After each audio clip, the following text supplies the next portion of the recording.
When I was far from God, I was very lonely. My mom left when I was born. My dad struggled with drugs and alcohol, and I just didn't really have much family growing up. So I pursued love and connection elsewhere. I started doing drugs. By the time I was 13, I was addicted strongly to heroin, crack, cocaine, alcohol, pot, anything I can get my hands on. Had a lot of consequences. I was in and out of jails, rehabs, and boarding schools.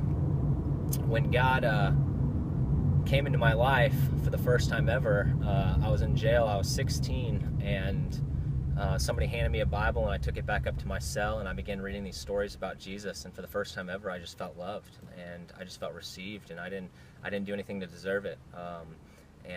Since then, since I've been near to God, God's given me a passion for Him, to share His story with others, to just live for Him and for others, and just not for myself. And that was something that God did for me.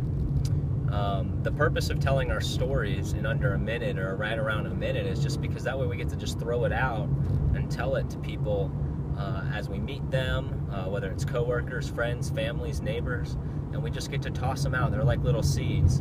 And when we tell our stories, one or two things happen. One is they run for the hills because we're mentioning Jesus. And what does that tell us? It just tells us that they're probably just not open. But the second thing could happen. Maybe they sit casually. Maybe they talk back. Maybe they respond. Maybe they ask us some questions. And well, what does that tell us? Maybe they're open. So it's a great way to sift and to find spiritually open people. Imagine if every spirit-filled believer shared their 1-minute story to 5 people today. Man, the world would change.